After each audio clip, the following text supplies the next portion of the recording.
Doors goes up and doors goes up on this side. Okay, people, come on up in here. We got the Saint, the sinner, clapping back after getting called out.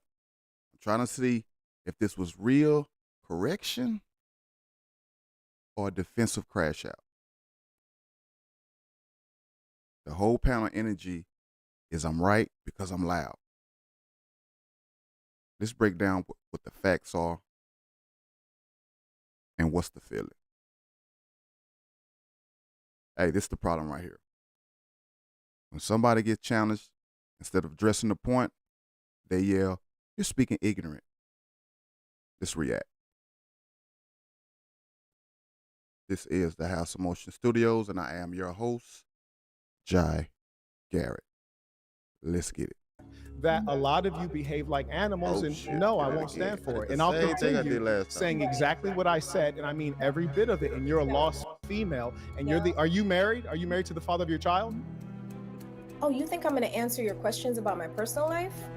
I'll answer the same question. The reason you won't answer it is due to shame. My grandmother always said, when you feel ashamed, you have to hide. Funny enough, I disagree with True and I disagree with Saint, because I disagree that it's not relevant to bring up his culture or where he's from as he's speaking, because he's quite literally speaking from a place of ignorance.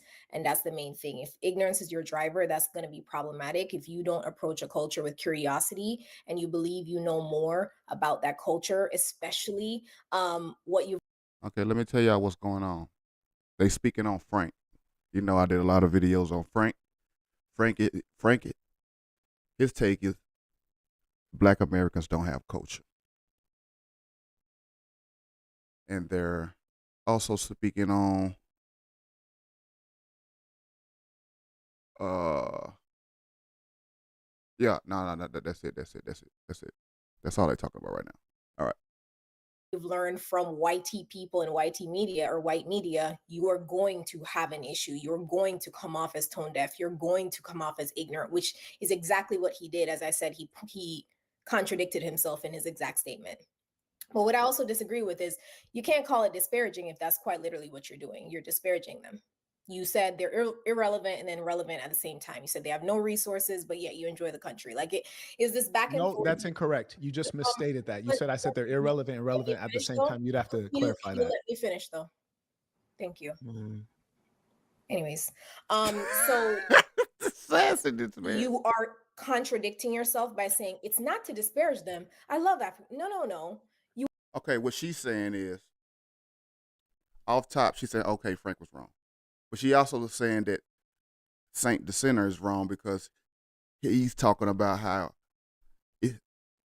where he come from is a shithole, but he also likes it. And that's what she getting at him by saying that. By saying, you can't say that you like going to Africa, but then talk down on them and call it a shithole. That's basically what's going on. All right? We good? You are disparaging them, because what people do when they're typically xenophobic is you're the nice ones. But as soon as somebody makes me upset, I'm going to throw out every single xenophobic trope there is to throw out in order to offend you. And that is. But ain't that what everybody does? If you're in your car, somebody like almost run you over or do something, some road rage thing, what's the first thing you're going to do when you see them?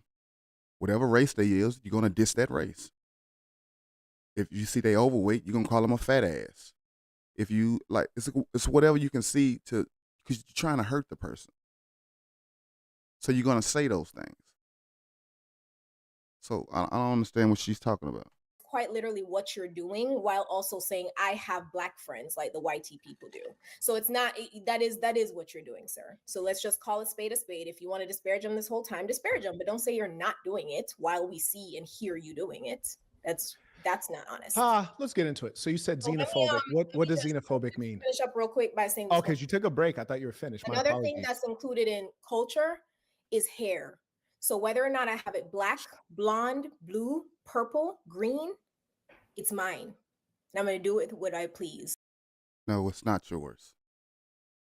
Well, it is yours. You paid for it. You're right. What's funny is you sat here today saying we have a dominant culture, while just last week you wanted to shame the fact that I had a blonde wig on my head. I will have every color on my head, and you don't get to tell me how Black I am. I see you're offended from last week. Now Oh, this yes, makes I sense am. how your And I'm glad I behavior. Get her, was here to Saint. address you because you said it while I Aha, was not I on the see. panel. So Very yeah, good. Hey, Saint, man, he got a slick mouth. Boy, that nigga there, he, it's like effortless to him talking. He could just talk. It's like it's easy for him. address you So now. We all see me struggling. It's very easy for him. Now that you're offended from last week. That's extraordinary. I hate that you were angry for. You just said that you'd stop talking. You just said you would stop talking. Thank you very much. It's a shame that you had to be angry for an entire week. Next time you can DM me on IG, we can get that out. I don't want you to be mad for that long. Now, with regards to you having a blonde wig, I didn't address you directly because I wasn't talking about you. I was talking about an archetype, which is to say that our woman is so lost that she imitates the racial features of another group. It's really an embarrassment. And that's why we have to get you guys under control. You cannot be Black while wearing the racial features. See, it's like they just be insulting each other like it's crazy. Of Europeans. You're a Negropean, and it's bad. And that's why I have to address it. Now, I didn't talk directly to you because you don't matter. You see, you're representing something that is very common. So I spoke to the behavior. I wasn't there to insult you, but clearly He most definitely insulted.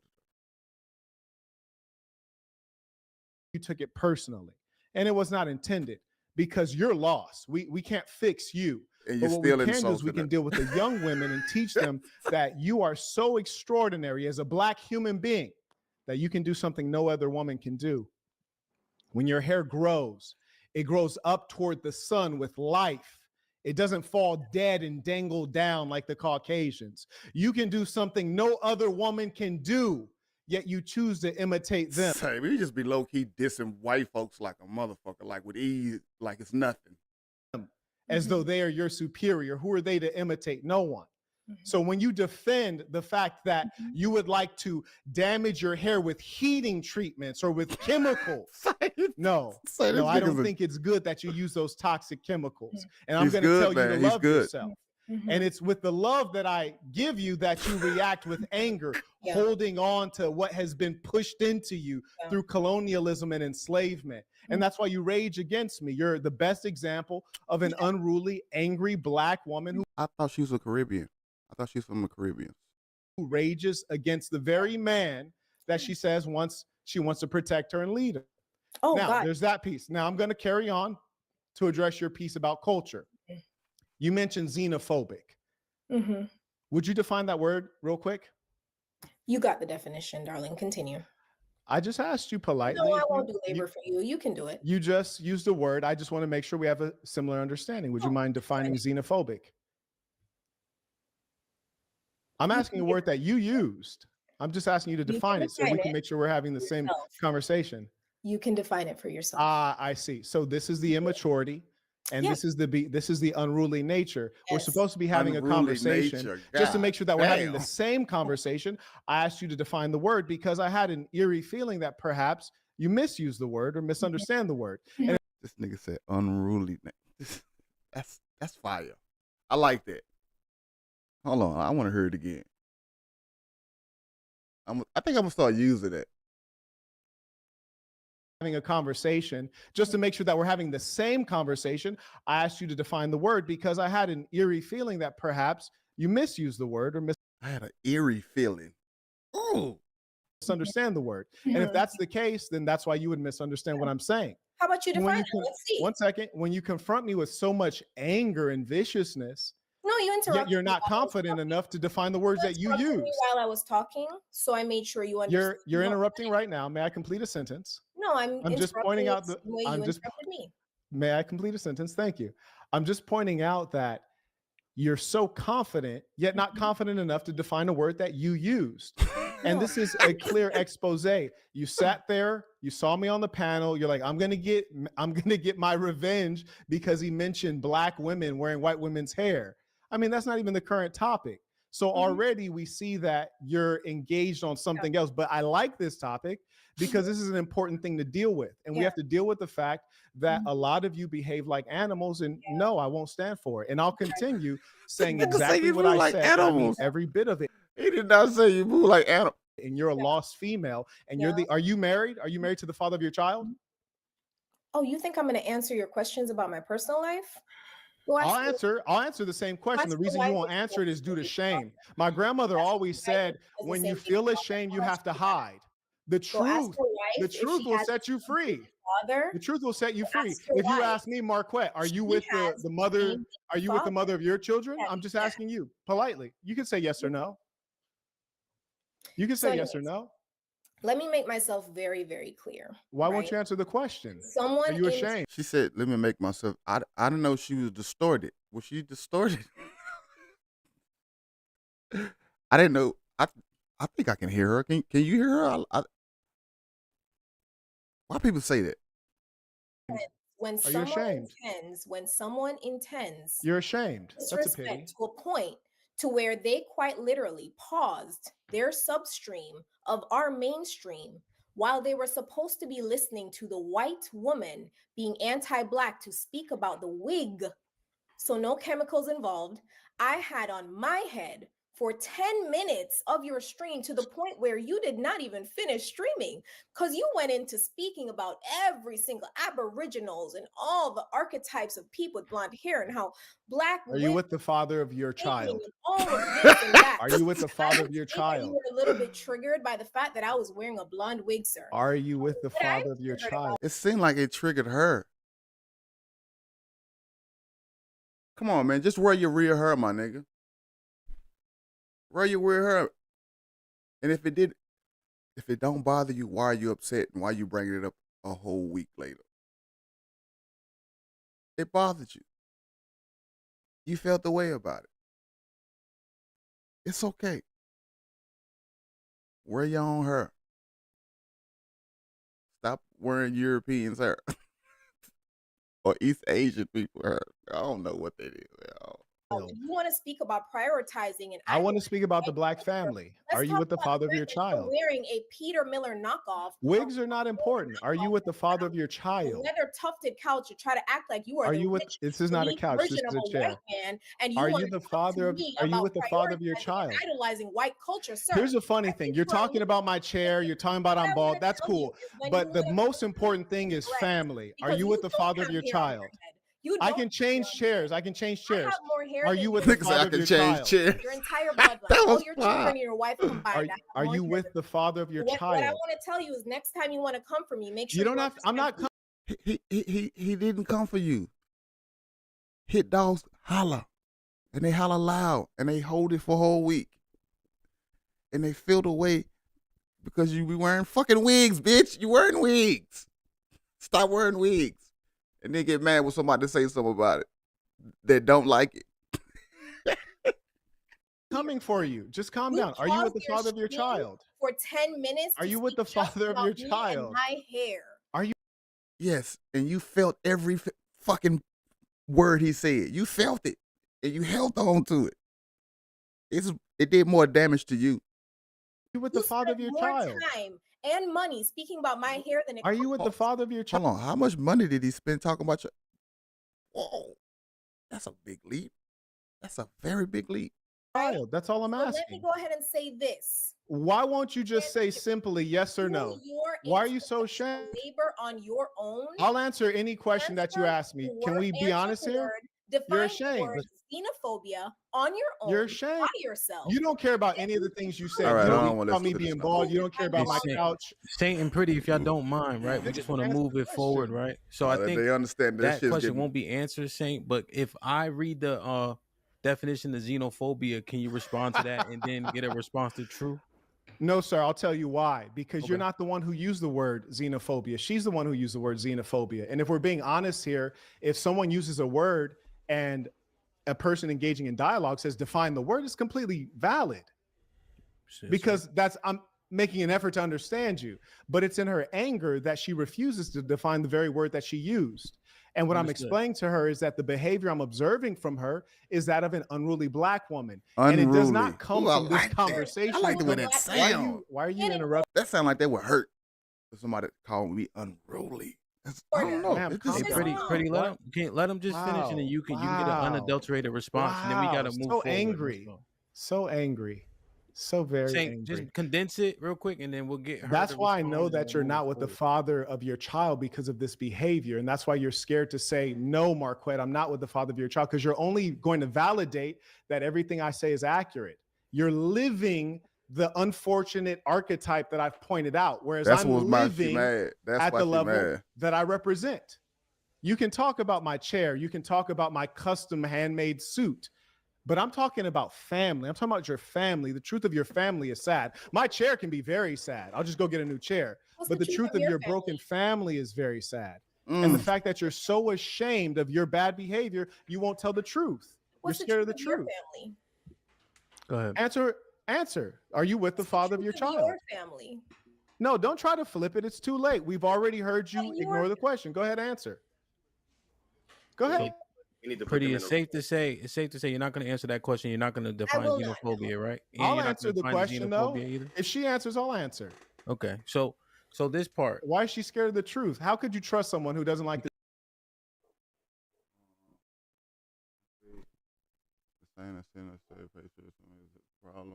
Black men continue to disrespect Black women publicly too?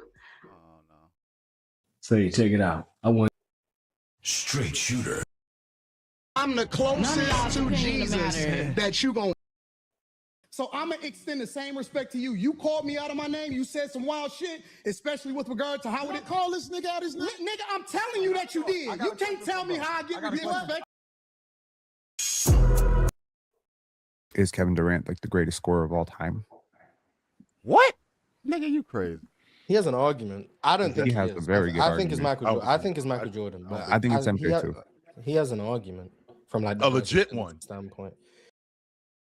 Hold on now. These Yeah, niggas talking the crazy. is obvious. Let's get on some sports. I'm sorry, I had to switch. The three. MJ never really shot the three. But I mean, MJ was averaging like 37. I probably should stop it because I'm doing something totally different than what my title says.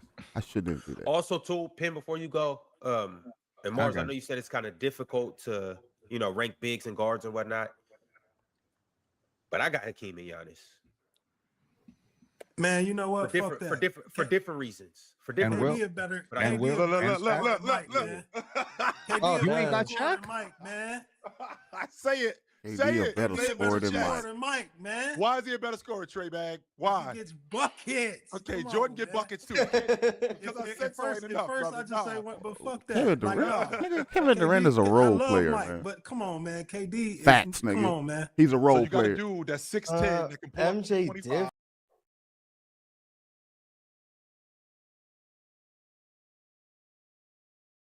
Get your tickets and come to watch me knock Norton out. Smash that like button, but tap that like button, show your love, not your anger. This could be a really interesting conversation, and I don't think many people are comfortable with opening up this discussion, but I'm going to try my best to navigate this without sounding, what's the word that they always like to say?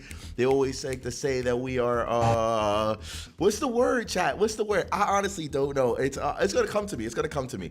But they always like to say like we're better, we think we're bigger, where there's a word. Comment in the chat if you know the word that I'm actually looking for. Many people but thank you for the people that have subscribed to the channel. Thank you for the people that have watched. Let's get straight into this. My best. Nigeria? Yeah, I'm Niger boy, bro. You're African, bro. Yeah, I'm African, bro. I'm not denying the fact. You're not black, bro. You're African. Being African is being black. Are you dumb? Nah, bro. On God, there's a difference. It's a big difference, you're black, nigga. Yeah? If someone's black, like they carry the culture, the heritage. Hold on. But tap that like button, show your love, not your anger. This could be a really interesting conversation, and I don't think many people are comfortable with opening up this discussion, but I'm going to try my best to navigate this without sounding, what's the word that they always like to say? They always like to say that we are, what's the word, chat? What's the word? I honestly don't know. It's going to come to me. It's going to come to me. But they always like to say like we're better, we think we're bigger, where there's a word. Comment in the chat if you know the word that I'm actually looking for. But thank you for the people that have subscribed to the channel. Thank you for the people that have watched. Let's get straight into this. Nigeria? Yeah, I'm Niger boy, bro. You're African, bro. Yeah, I'm African, bro. I'm not denying the fact. You're not black, bro. You're African. Being African is being black. Are you dumb? Nah, bro. No, it's not. Okay, so you're black, yeah? If someone's black, like they carry the culture, the heritage, you know, all that stuff of a black person, you know. But an African guy, he has different culture, he has different everything. Then if you look at when you talk black, I'm thinking like African American, like the black guys you see in the U.S. This is interesting. This is literally interesting. Like, we've always spoke about the cosplay of it all, you know, and now we get to see Caucasian people actually sit down and have the same type of conversations. Like, bro, you're not a black American. Like, you can sit there and try to act and talk like this and dress like this, but you're not a us, completely different bro. culture, different background, and this is very important. And I'm going to tell you why. But I'm gonna get my opinion at the end. Hold on. Let's get straight into this. But then when you say African, I'm thinking of all the Niger boys, you know, all those guys, you know, Ghana and all that stuff. It's very different people. Ever since my mom gave birth to me, I've never seen anybody as stupid as you. You are beyond stupid. I'm lost of words to describe how stupid you are, bro. You make me lose a brain cell. I'm not gonna lie. Like, I might gotta go to bed after this. Like, I'm done streaming. Whoa. How is that stupid? I think he was like, that was correct. Like, he that was 100% correct. You know, there's a different culture between melanated people, but you're sitting down and putting black into a monolith. And when he tells you from a logical perspective, like, bro, you're not black American. You're not black. Like, you're African. We talking about the real blacks, not you. You're African. You're not black. People in Africa are not saying that they're black. They're saying what tribe they from and what country they from. They don't use black. And stop it. Maybe in South Africa, but the rest, nah. They have no problem. They're all the same color. They don't need that distinction.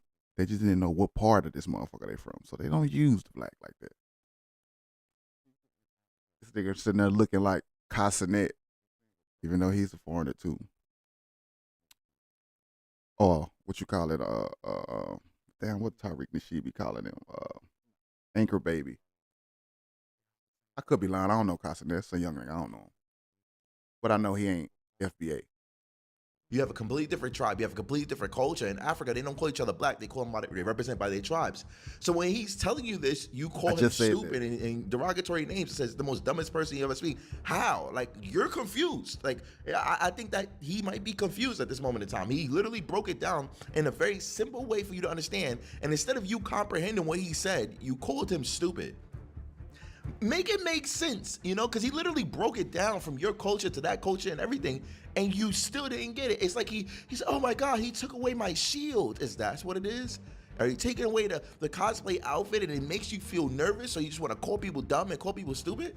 I don't think that is appropriate, but okay, let's go. Yes, you are technically a black woman, but what you are doing is really insidious because you are not a black American, and that is different, and you should know that, and you probably do know that. In another comment, you said, how do you know I'm not American? When all of your content has you in Papua New Guinea. Just yesterday, you posted a photo of you standing outside a place that is only in Papua New Guinea. I think it's really insidious what you're doing because I think you think that I don't know better. Ooh, hold on. That was a bar. They basically thinking like the white people don't know the difference. They thinking they don't know the difference. They know, nigga. They know. All right there. I'm gonna. Everybody knows. Why is this important? I'm gonna tell you why this is important. So he said, "I think you think I don't know better." Now, I've been abroad. I've been in Europe for a very long time, in and out of Europe traveling. And out in Europe, these guys don't know any better. Like, they don't know the difference between a Caribbean, an African, or Black American at all. So when these Africans migrate over, or these Caribbeans migrate over to these particular places, they can easily jump and cosplay into multiple different cultures because they know that the Caucasian people in these particular ecosystems is not going to know the difference. But when you're speaking to somebody who's from America, who's interacting with multiple different, it's like they don't understand. In America, we can tell the difference between an African and a Black American just by looking at them, just by looking immediately. And I understand that sounds crazy, but no, like it's a thing. Like, we can tell the difference between somebody who's African and who's a Black American. The way they it's swag, just based on a lot of different nuances. But I'm gonna give my details at the end. This is gonna be interesting. Lock in. That you think that my understanding of racial politics in America means that I'm just gonna take your word on it as a woman who is not a Black American over Black Americans because you are Black. And I'm sorry to tell you, you picked the wrong one. Sydney Sweeney is an American actress currently working in America. The subject of discussion is her ad for American Eagle, and we are discussing white supremacist dog whistles because of the history that they have in America. Not only do I generally think that non-Americans need to kind of sit out some discussions that have nothing to fucking do with them, but the reason I think that is not because it has nothing to do with them. I mean, unfortunately, America is in such a position internationally that it kind of has something to do with everybody. But my thing is, you are unlikely to have built in the lived experience of picking up on these things if you did not grow up here. I'm not...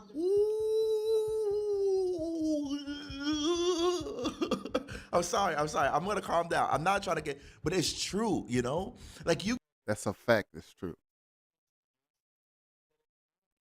You can't sit down and talk about a lot of details that's going on in America from an outside perspective because you don't understand the critical details inside of that experience of it all. You're missing the most important aspect of these situations, and because it's not common where you're from or where you're living, you won't understand the full complexity of what's going on.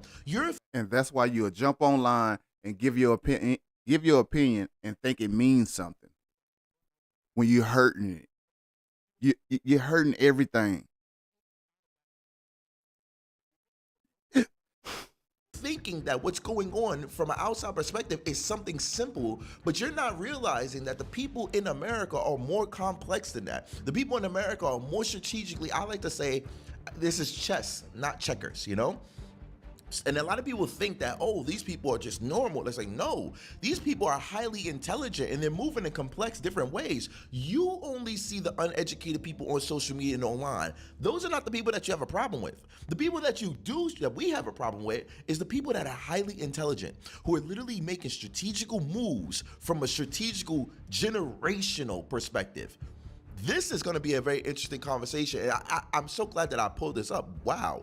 Okay, let's go. We don't get to see stuff like this, you know? We don't get to see stuff like this. People don't talk about these types of things. Everybody's always quick to ridicule and bash Caucasian people and all these different types of stuff. But I don't think that's doing us any justice. And I'm not trying to be you know, oh my God, he feels happy that a white person is agreeing with him. Nah, that's not it.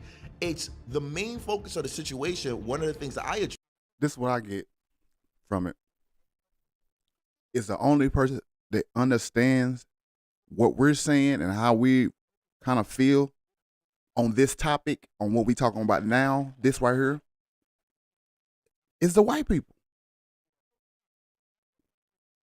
The cool ones, y'all. I'm not talking about the other ones. We know what we talking about. I don't know why I even had to say that. But they seeing it. They seeing the shit. And low key, I think they doing the same thing, kind of in a way. Just a little different. Hold on, we're gonna get to the end. At the end, I'm gonna get my opinion. I'm not gonna take your word on it as a woman from Papua New Guinea like I will a woman from America. Because a Black woman in America is likely to have a history of picking up on these signals and cues, seeing the patterns as they existed throughout generations in America. Whereas you, I don't know if you're from Papua New Guinea, but from your accent, I would say that you're probably not from America. You do not have that. I think in a weird, twisted way, you are weaponizing your Blackness because you think that I won't know better, with the intention of ultimately just harming Black people that I am around here in America. Thank you. Exactly. This is another thing that I've been trying to say. Yes, it is happening because you look like us and you dress like us and cosplay as you jump onto topics that have nothing to do with you, and you don't understand the context or the nuance of what's going on. And because you have less than in the countries that you come from, you don't understand how these small significant moves can impact generations. But for you, you're gonna overlook it because you don't have such things in your country or where you're coming from. That can impact the people who've been working hard. Even the civil rights movement, when you sit down and say, oh yeah, the civil rights movement, you don't understand what else was trying to be done throughout that particular time in that process. You're not understanding the process of what else is happening in America. You come in, it's like watching a movie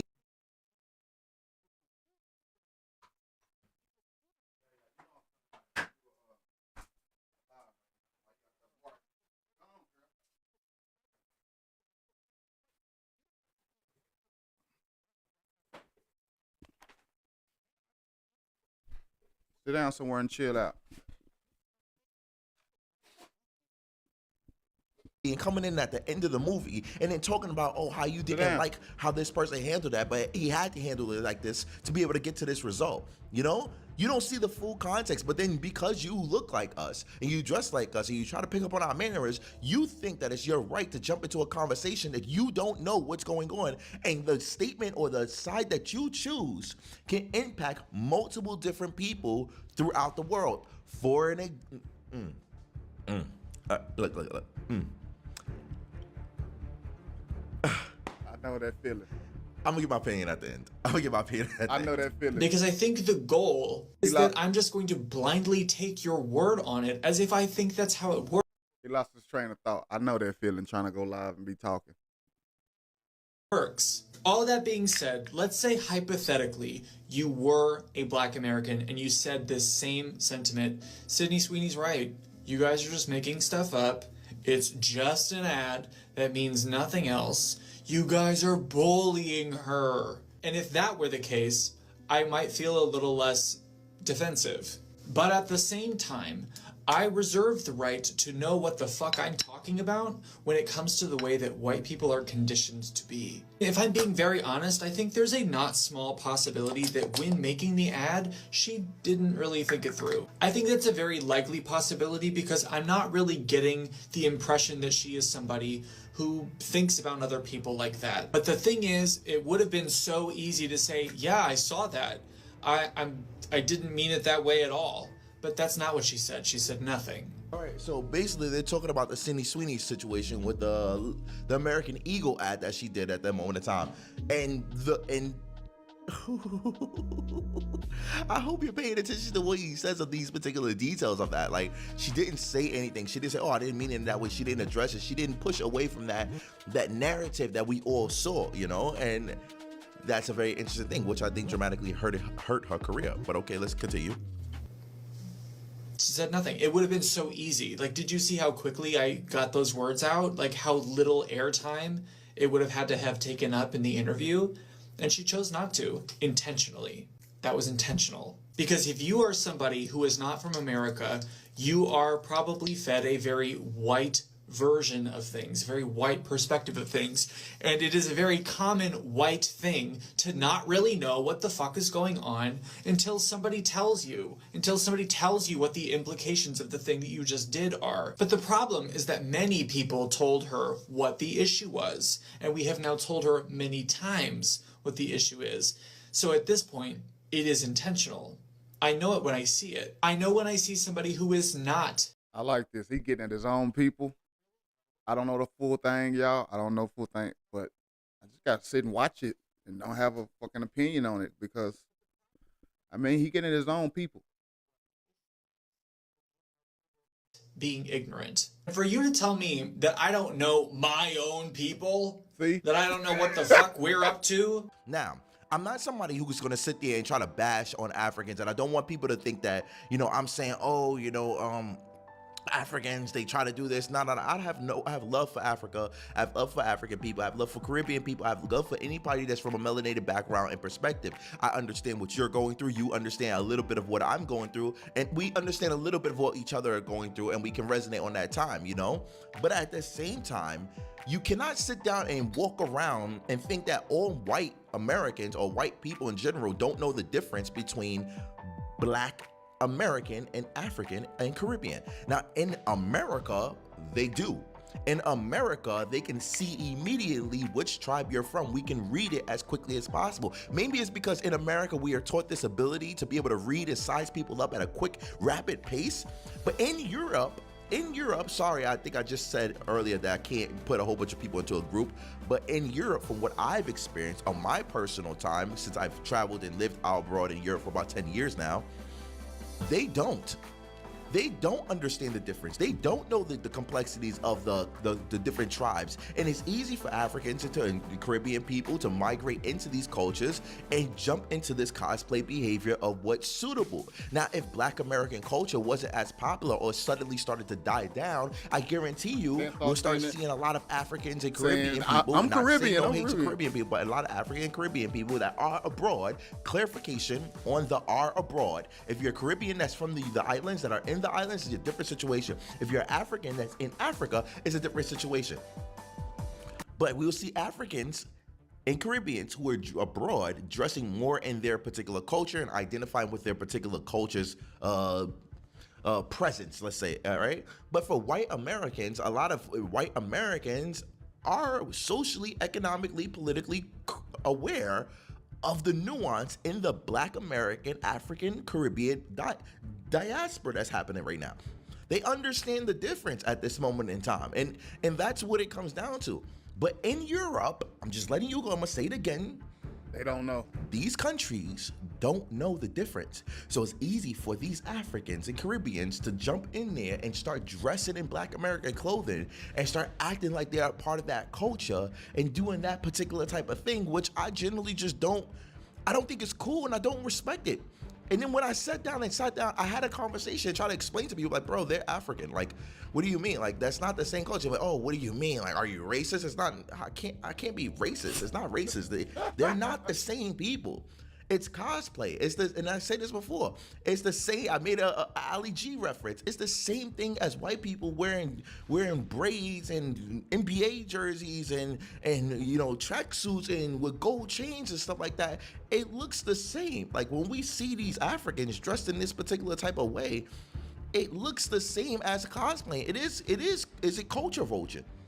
Is it considered culture vulture? That would be a complex conversation, but I'm just curious.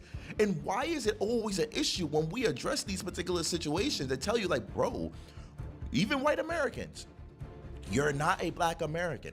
You don't know what you're talking about. You are not inside of the loop. You are not inside of the culture. You are not a part of that.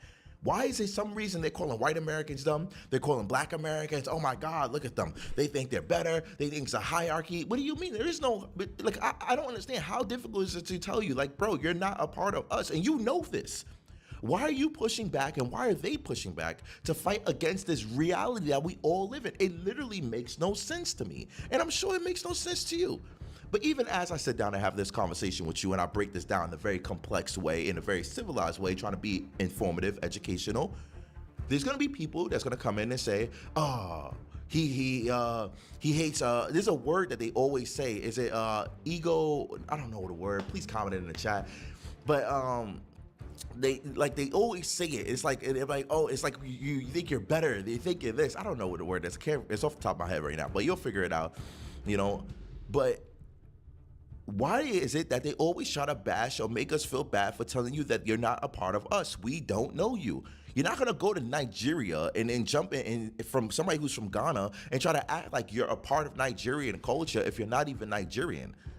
Like, you know what I mean? Like, that's how it feels. It's like, bro, you're not Nigerian, but you're from Ghana and you're trying to act like you're part of the Niger boys. Like, make it make sense, That's like Niger people boys. In South Africa, like Niger you have, boys. Look. I'm not gonna jump into the deep. That's a whole other situation for another video of historical work. But what are your thoughts on this? That's a good video too, man.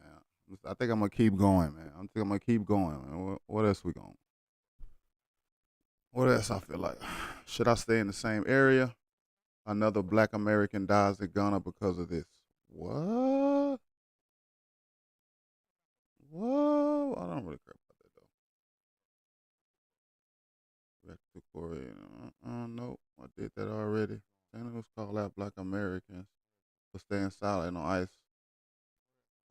Oh, that sounds like something good. I cannot be the only one thinking this. So you guys know how the whole how Los Angeles is going through the immigration thing where ICE is popping up and just taking, children and families and everything. And we kind of already knew this was going to happen to a certain extent. I thought it would happen with like criminals and people that are in gangs and people that were not doing good things for this country, not literally hardworking people. but that's not the point. The point is that I remember back in the day when the whole Black Lives Matter movement was going on, and I supported it. I spoke up about it. I posted something about it, and I said something, right? Even though I'm not African American, honestly, why would I give a why? Shout, a few of us spoke up for y'all too. Just a few. Just like how you saying, you spoke up. Just a few of us spoke up for y'all. What's the fuss? Would I care? Because it is still something that's going on, and I did feel like it was unfair, and something should, be said. I know people are going to protest. I mean, could I have done more? Of course, but at the time, Could some of us done more too? Yeah, we could have done more, but we didn't. We just did the bare minimum. Just did it. Just a few of us did it, just like you. Just like you. I did not, but at least I did speak up Girl, get out your nose. And some of us did speak up about it. What bothers me right now is that, like, a lot of celebrities or people, maybe influencers that we listen to, no one's saying anything. And okay, so what celebrities or what entertainers spoke up for us? Spoke up for black people from your side? Since you said at least I spoke up, I said something about it. It's a few of us that said something about it. We did the same thing you did. What? I guess everybody has their own thoughts and opinions, and I completely respect that. I just feel like you can't say you respect our opinions and then say something like what you're about to say. When it's whenever they're discriminating against the other minorities, I'm gonna be quiet and I'm not gonna say anything, because where were you guys at right now? Like I said, I'm not African American. I didn't have to say anything. I didn't have to post about it. I didn't have to bring awareness to the subject, but I did, okay? Because it was still unfair, or at least I saw it as like police brutality. Like, what the heck is going on? And the reason why all these protests are going on as well is to bring awareness, to kind of say, hey, this is not fair. That's how change happens, right? But I just right now, like, going online and listening to some people's thoughts, and they're like, take them all away, deport them all. It's like, how could you be so insensitive? Like I said, I completely agree for deporting criminals and people that are actually doing harm to other people. But to innocent families, perhaps not. I do get that they broke the law. And I'm kind of, it's just the way that it's being done that it's just like, wow, I just kind of can't believe what's going on. Right. Okay, so why are you not talking to the people who doing this to them? Why are you talking to us? Latino calls out black Americans for staying silent as ICE rounds people up. That's what the title of this is. Why are you talking to us? We didn't lock you up. We didn't deport you. We did no such thing. We did no such thing to you. Why are you getting online talking to us about your problem?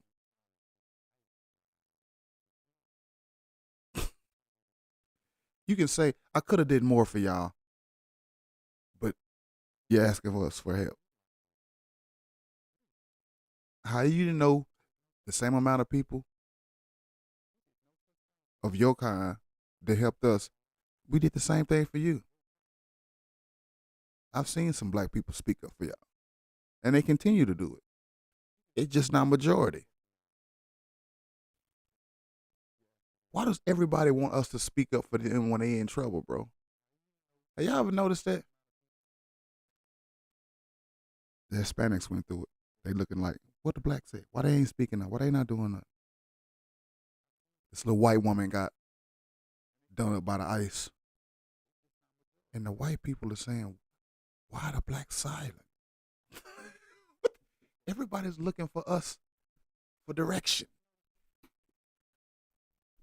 But if I pull up my video that I did, that I put on TikTok, and I got all these YT people saying that they were so disrespectful. But you the majority, man, and you asking for help. Some civilized. When we loud and we are talking and telling people what's going on and how things is going, it goes right over their head. The moment we don't say nothing about nothing that has nothing to do with us, Everybody wants our opinion. I told y'all who they gonna turn us into over here. For everybody try to make jokes and laugh and say, "Oh, they don't have a leader. They don't have no culture. They don't know where they're from." We all are the leaders. We all know what's going on. We feel it. We moving correctly. Y'all, all this hate that y'all have been giving us, the Caribbeans, y'all seen my videos. The Black Brits, the Africans, all of yous, white supremacy, all of yous is feeling it. And I feel great to be a Black American. I feel great. Everybody's looking for our perspective on things. Because we used to give it up for free. But y'all are turning us into an incredible diamond. Because all of this pressure, y'all turning us into a diamond. While we fixing ourselves, y'all all in our fucking talking spots, talking spaces, talking areas. You all come try to see what's going on. We know you're all coming in trying to see what's going on, but you know what we do? We're silent. Silent. You get no reaction. You get no more free energy, free sauce, free flex. None of that no more. Until we see something that we want. That's when y'all will hear from us. We will process when things go wrong to us. When something happens to us, we move. We're not moving for y'all no more. We're not trying to get on the pity party of the struggle folks. Nah.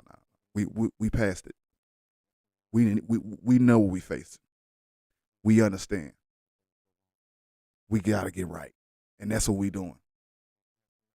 Leave us alone. Please leave us alone. Stop asking us to come save you. Stop asking for our perspective on how shit should be right now. No. Until we get into some spots that we need to get in, until we get to what we want, we're silent. It's incredible. It's incredible. For all you who says, we can't move nothing, they can't do nothing. Silence. Silence.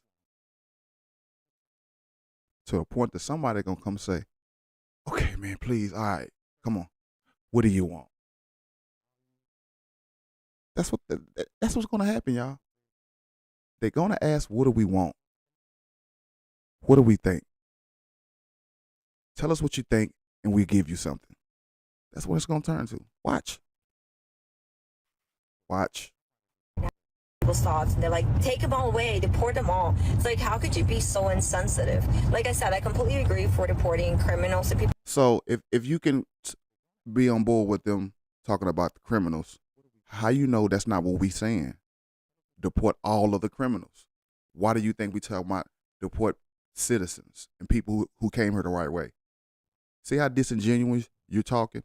You're not even being real in your attempt to make amends. You're lying. You're lying. People are actually doing harm to other people, but to innocent families, perhaps not. I do get that they broke the law, and I'm kind. So you get that they broke the law, but you're mad that we say get rid of them all. And instead of talking about the government who was doing this to you, because we didn't set no plan out to go do that to you, you get online and you want to talk about us not helping you. And you feeling away and you want to speak about it. And we should have done them because at least she said something about what happened to us. Man, if you don't, you got to come with truth and facts. You got to first let us know you're telling the truth by telling us about your people and how you are. I know we didn't help y'all when we should have helped y'all. I only just made a post about it. I could have done more, but you know what? I see that.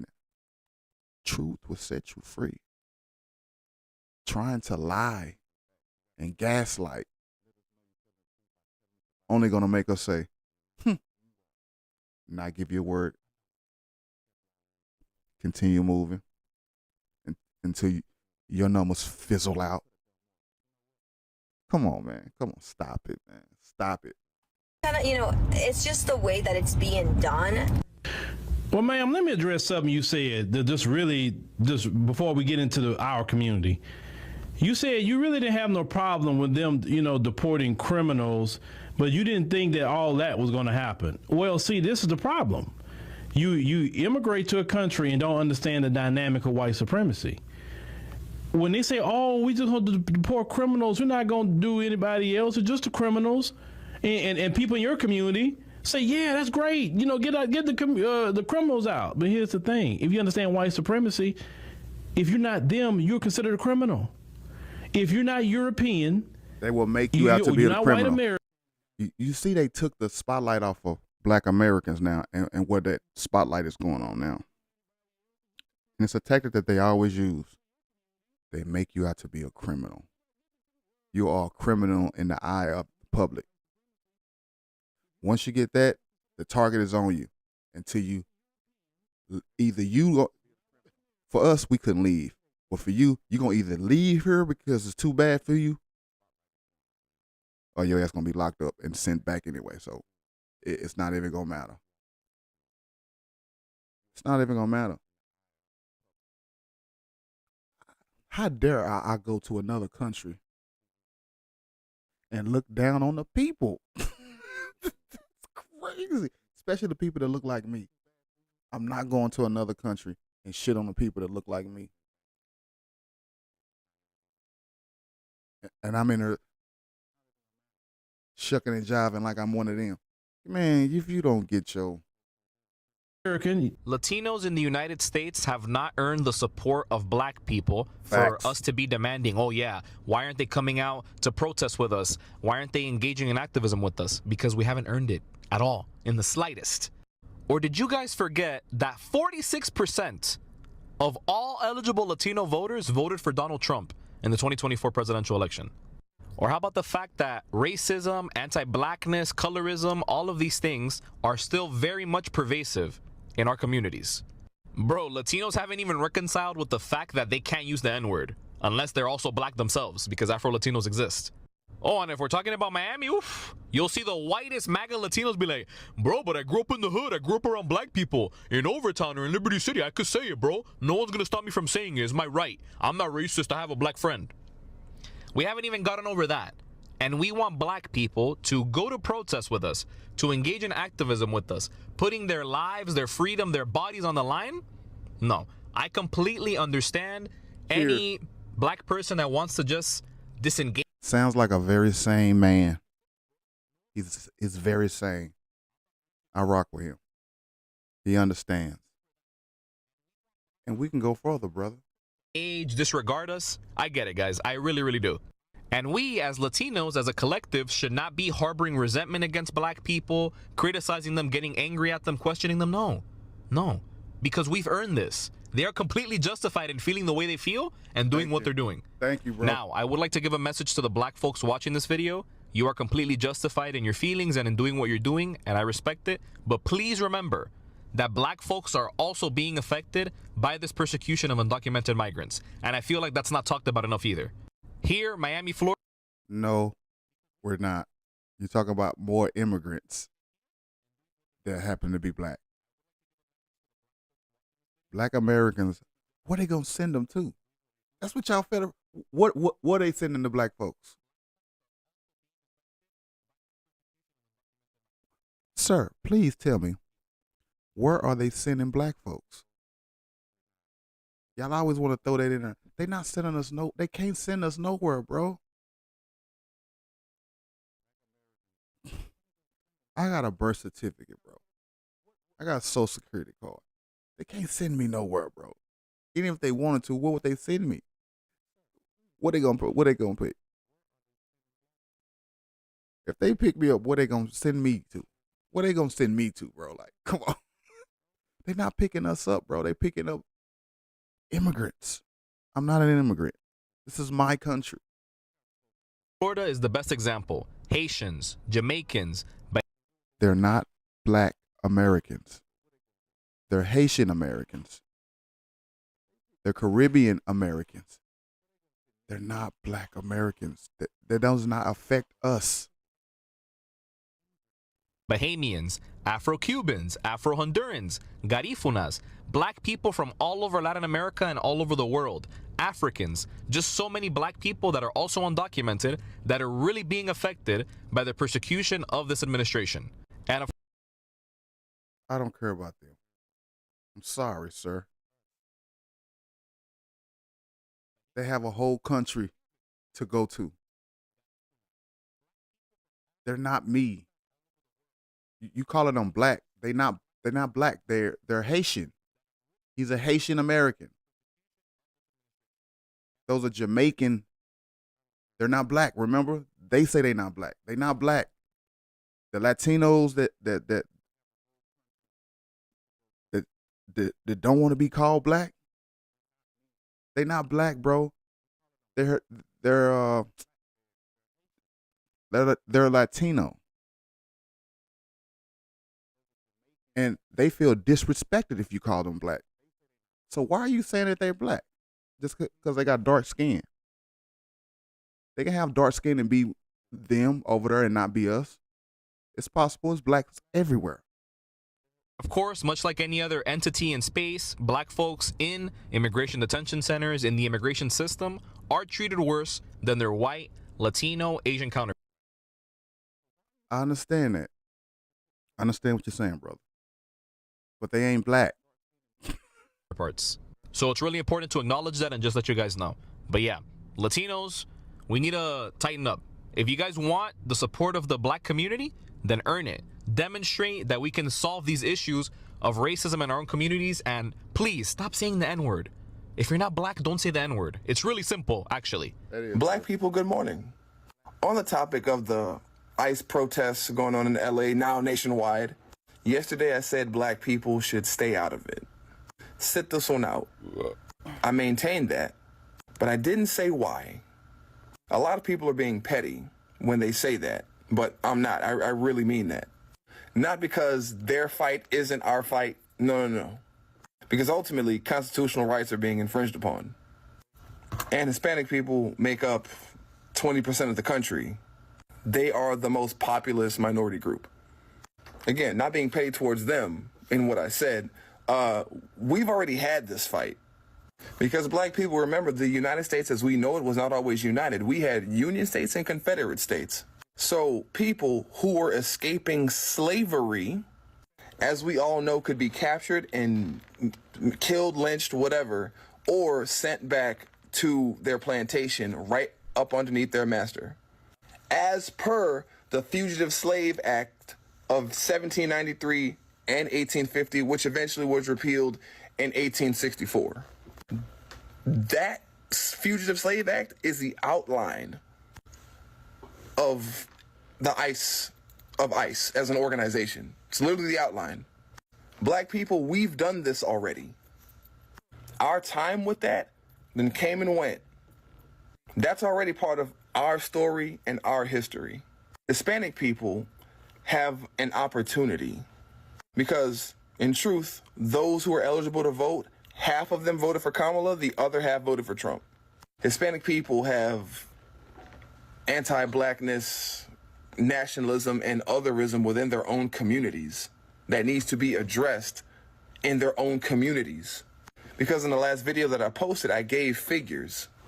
The Black people who were eligible to vote overwhelmingly voted for Kamala. The Hispanic people who were eligible to vote, again, it was split. Half voted for Kamala, the other half voted for Trump. Black people, we understand that the promise of privilege should not come before civil rights. Because again, like I said, as per things like the Fugitive Slave Act, we understand the history and how this country operates. And I'm not saying that Hispanic people don't, but the context that they exist in within this country is very different than ours. And those differences overlap into things like white supremacy. That, again, I reiterate, they need to address as a community so they can grow and evolve. So things like this that directly affect them don't happen again. But that can't be done with the use of black bodies in their protests, because this is their time. This is part of their story. It's a great time and a beautiful story to have. That's why I'm saying we need to stay out of it. Just providing context, y'all have a good day. Think about what you guys are asking Black Americans to co-sign. You are asking Black Americans to co-sign people coming over here illegally, getting money, housing, food, education, and medical care, while Black Americans are the most homeless population in America. Y'all want us to go out there and put boots on the ground to help them stay over here, again, when they didn't come over here the right way, while our people suffer? What sense does that make?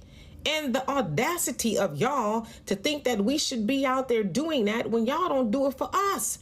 See, again, y'all know we want reparations, and a lot of y'all that are protecting what's going on in Los Angeles especially, and now all over the country, y'all tell us no.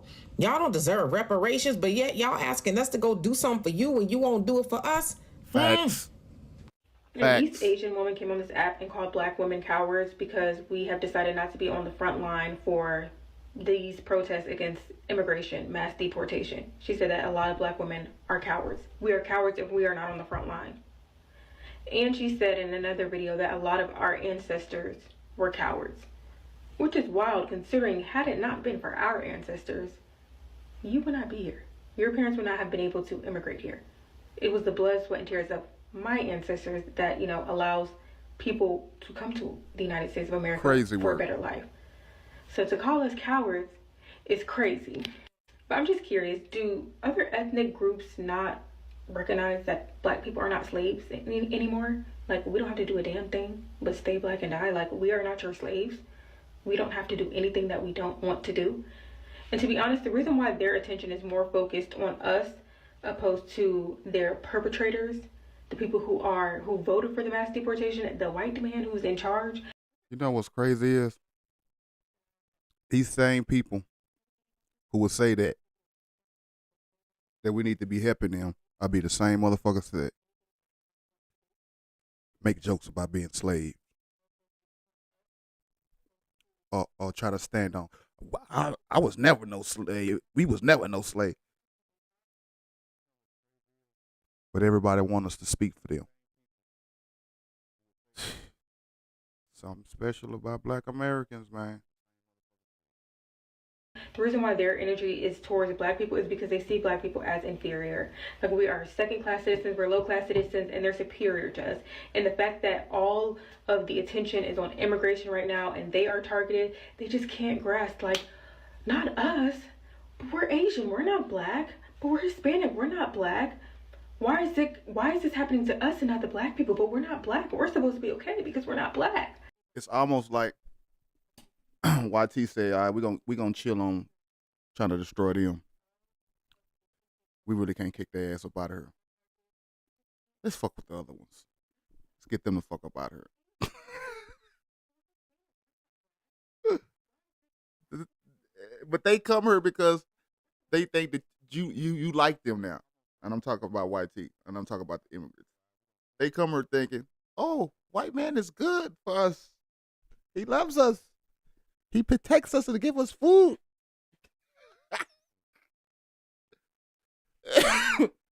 They get over and say, oh, you're right. The Blacks are nothing. I'm better. I work hard. I work hard for you, white man. White man say, all right, my mansion is done and my fields are all filled up. All right, take your ass back home. Now they want to look for us. Hey, Black brother. Hey, man, the white man is evil. Shut up, nigga. Shut up. And they don't like that right now the heat is on them.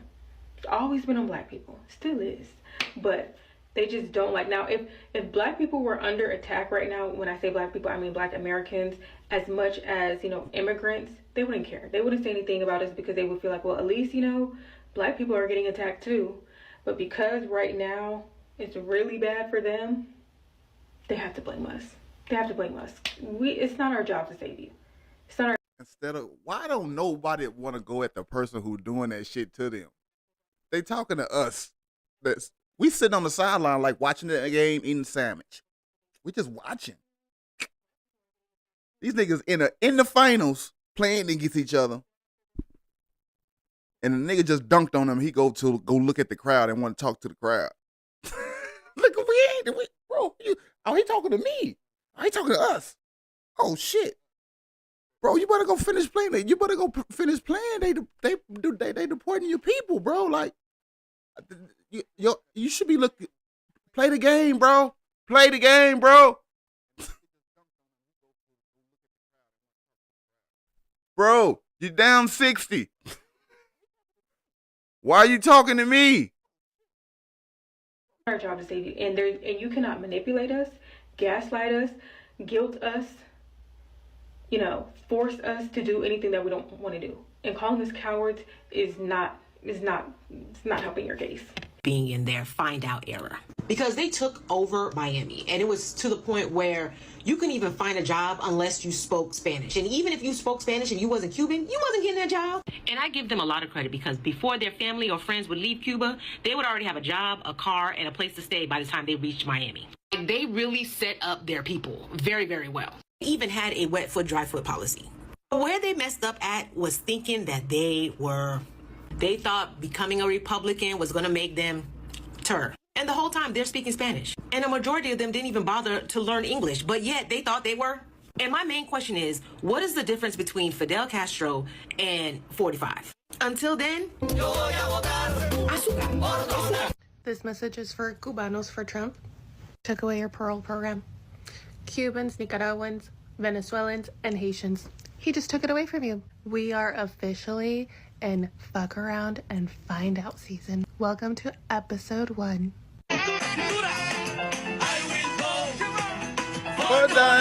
Did you know that Cuban deportees, especially the ones that are political dissidents and the ones seeking asylum in the U.S., face a significant risk of torture when they come back to Cuba? So when we ask ourselves, when will Latinos for Trump open their eyes, specifically the Cuban ones? The answer is they never will. And there's no better example than the Cuban for Trump than El Funky. He's a Cuban rapper that's currently facing deportation and possible imprisonment in Cuba, since his music helped fuel anti-government protests in Cuba. Someone that's been really silent about this case is self-hating Marco Rubio, a Cuban himself. It's a perfect illustration of how much Marco Rubio has changed up during the Trump presidency. Even just a year ago, I'm sure Marco Rubio would have been the loudest person about this case. It's also a crazy example of how much Trump has changed up about Cuban immigration policies. For decades, the U.S. has rolled out the red carpet for Cubans, despite Trump refusing to help these Cubans who have overwhelmingly voted for him. They are still very much pro-Trump.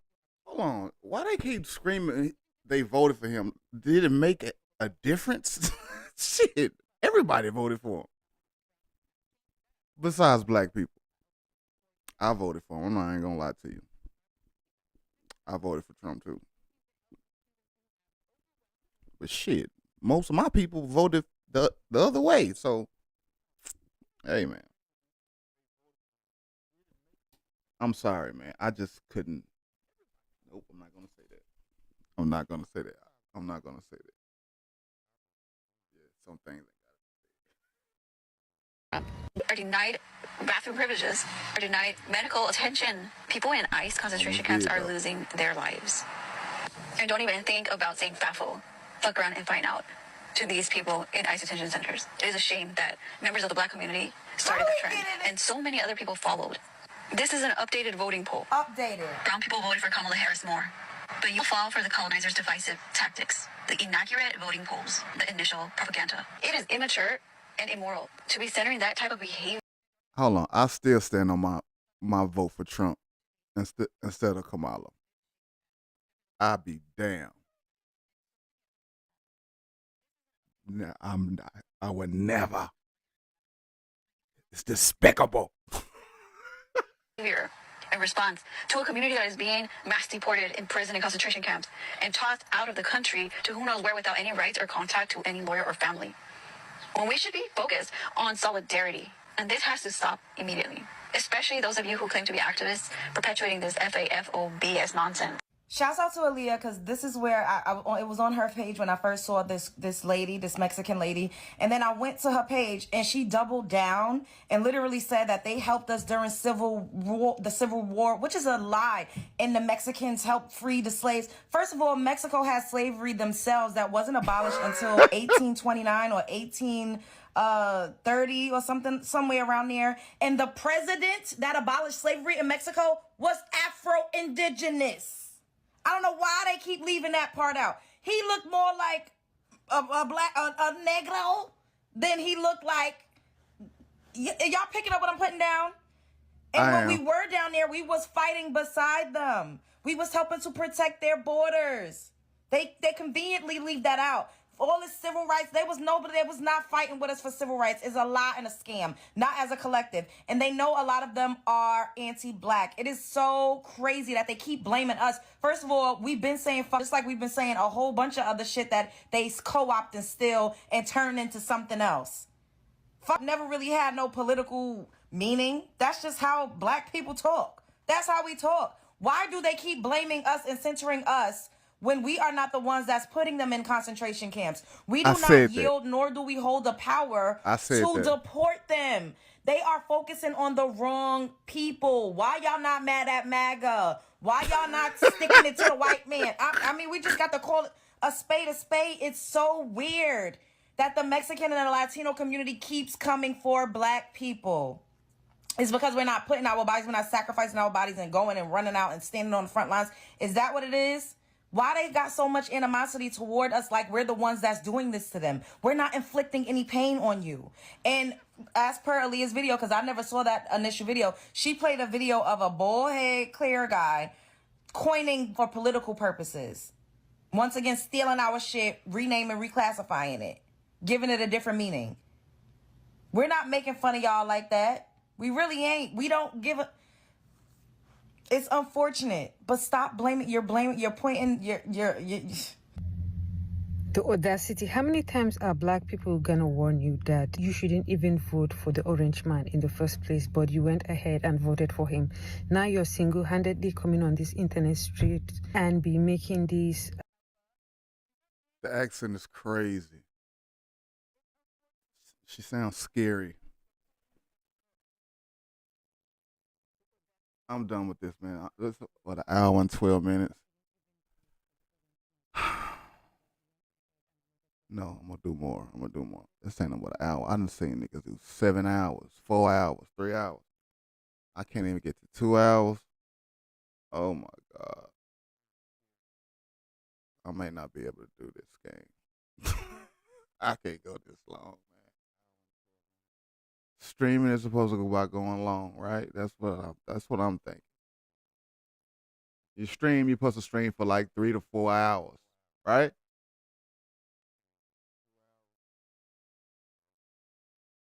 I don't even know what to talk about now, man. Oh my God.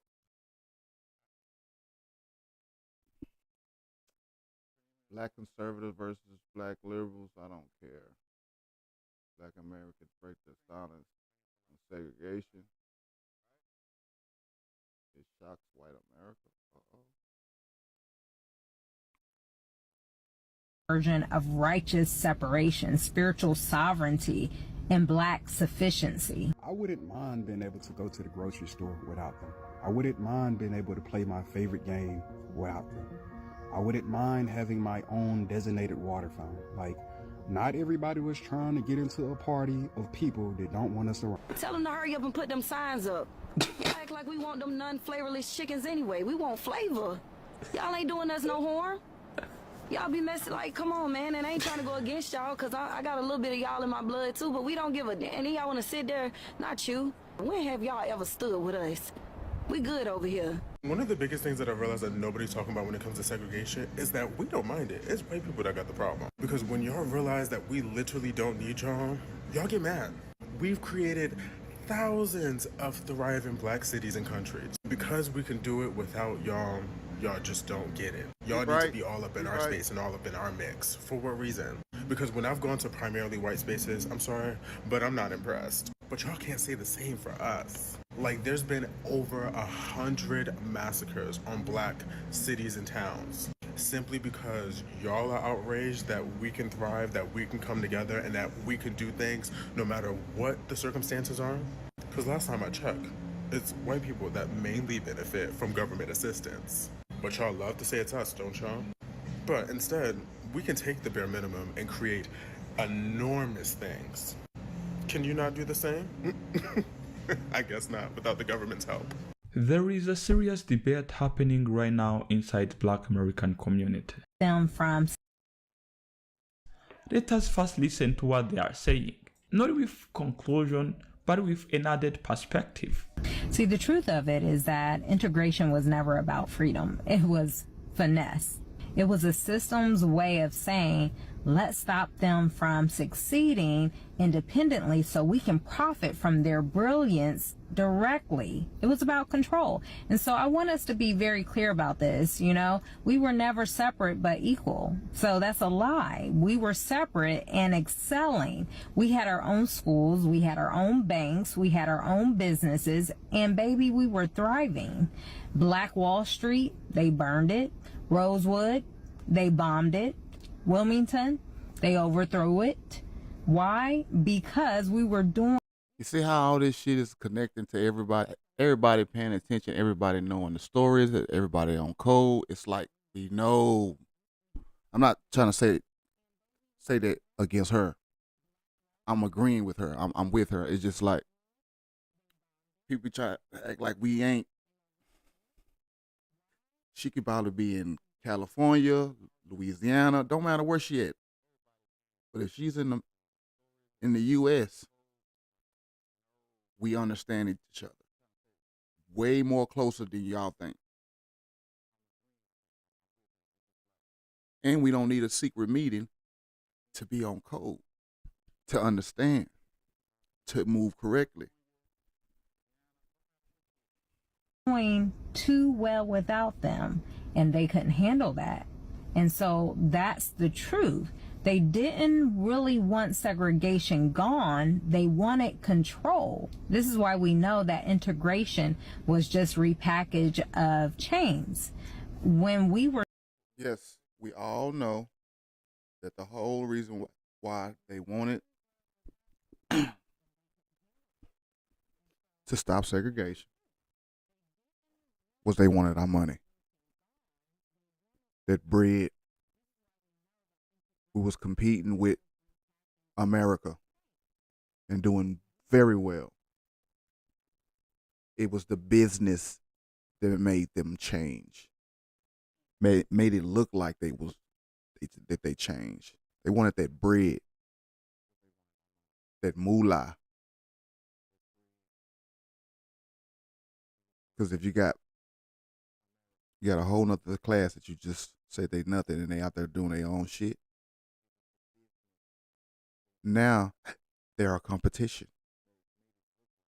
Oh, fuck that competition. No, our shit's the best. Come on now. All right, we'll serve y'all now. We're just gonna treat y'all bad. Yeah, they know what they was doing.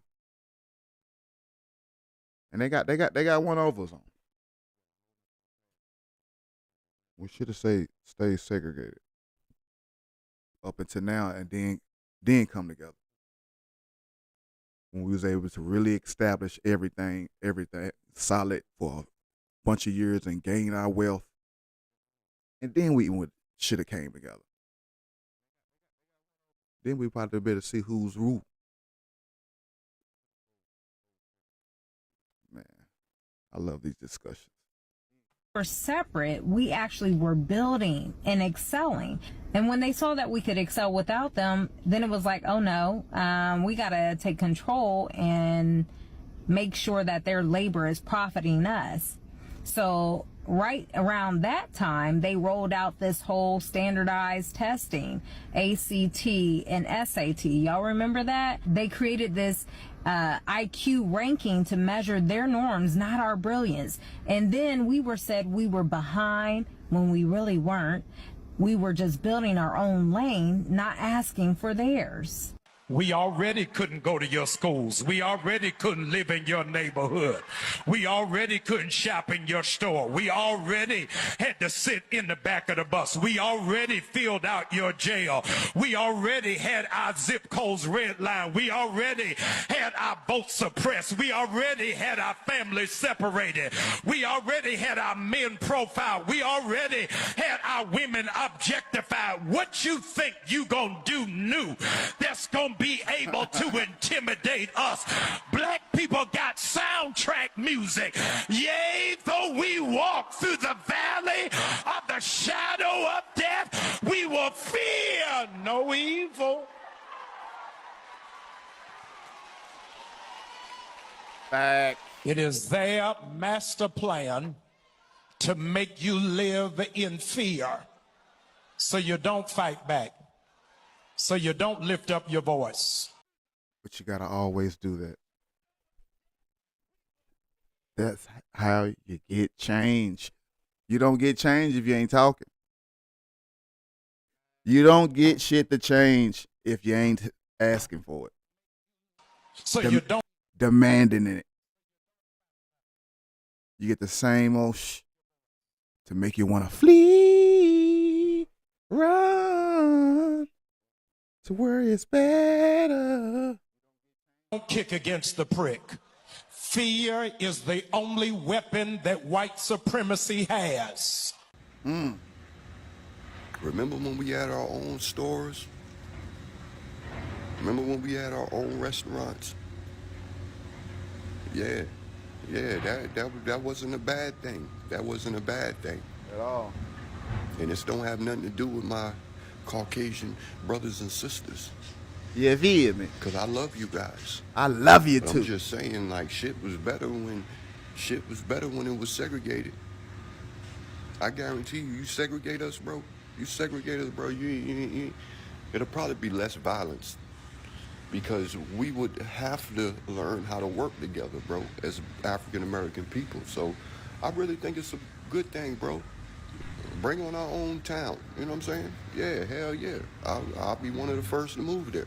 White fear, white insecurity, and white genetic inferiority.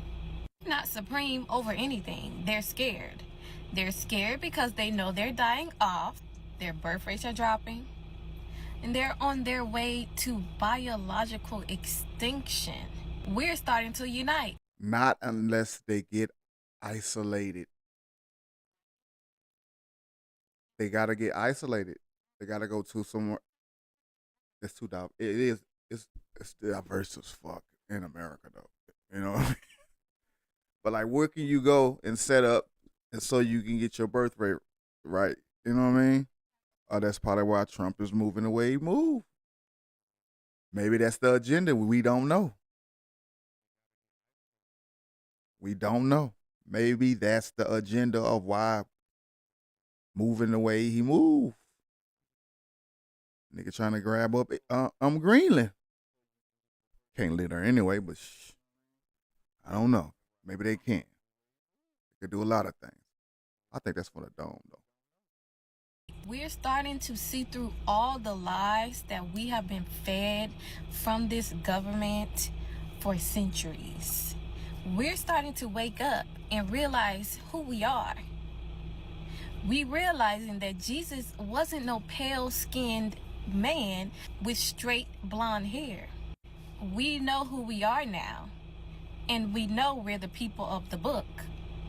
And every time we stand in our truth, every time we refuse to bow down to them, it shakes their world. But guess what? It's too late. The awakening is already happening. White people specifically have benefited from integration because even though we were supposed to be promised separate and equal, or, you know, together and equal, it has not been equal for Black people. Black people still are not paid the same as white counterparts. Black people still are not afforded the same opportunities, especially since the rollback of the affirmative action. Black people are still at the hands of police brutality. Like, it really hasn't done like a huge thing. However, with white people being in close proximity to Black people and minorities in general, they have been I say we need to chill on that. Just let time work itself out, and everything will be fine here in America. Everything will be fine. Just let time work itself, man. It's gonna be all right, man. Gotta crawl before you walk, man. It's gonna be all right. I guarantee it's gonna be all right. As long as we hear it's the happening is happening.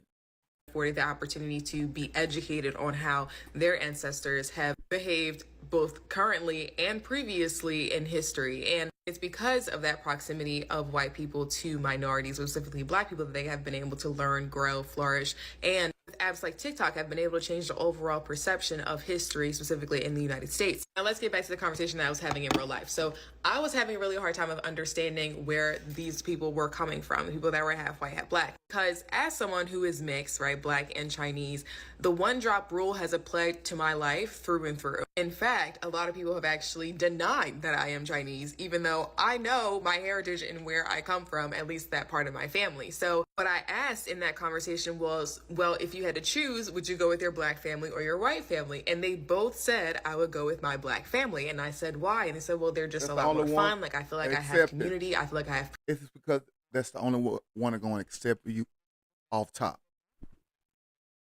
That's why.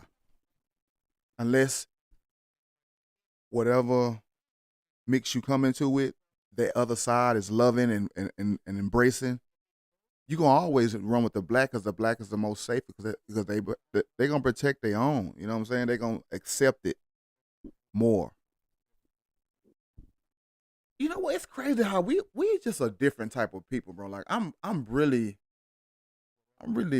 feeling myself and my people, bro. Like we got a special.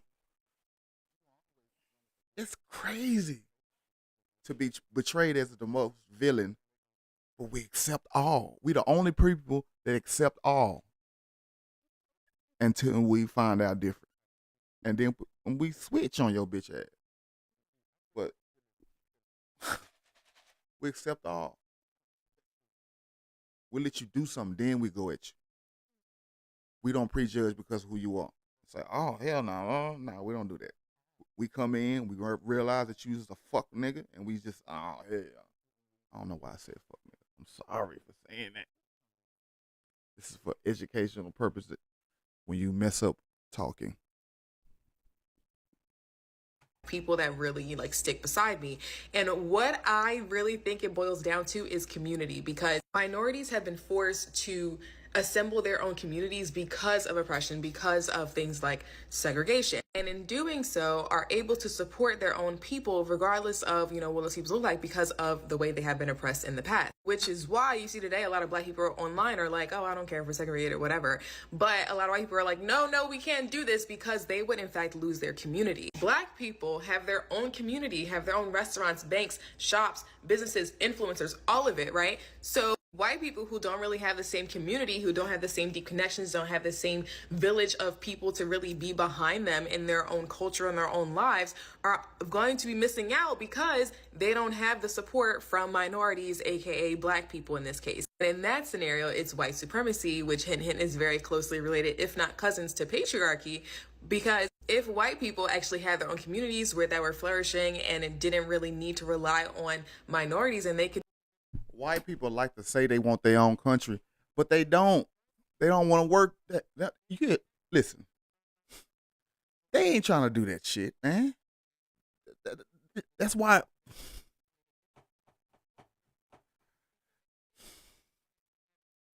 Sometimes I just need to shut the fuck up, because it can seem like I'm saying something. Nah, I am saying it like that. I'm trying to hide it by picking my words better. They don't want to work the land. You come here, once you're named criminal, that's how you know what's going on.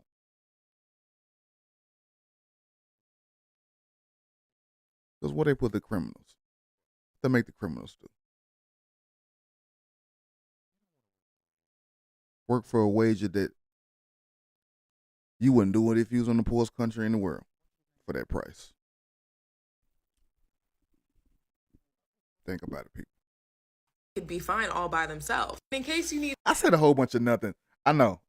yet another example of how white people don't really have community is since January 15th, Inauguration Day, I have not seen a single viral protest video or slew of videos. I haven't seen a single one. I'm on the internet every single day. Haven't seen one. Why? Because they aren't out there. They're not protesting. There's no community. There's no organization. There's no one to really spearhead the movement. Who typically spearheads all the activism and protests and any civil rights related movements?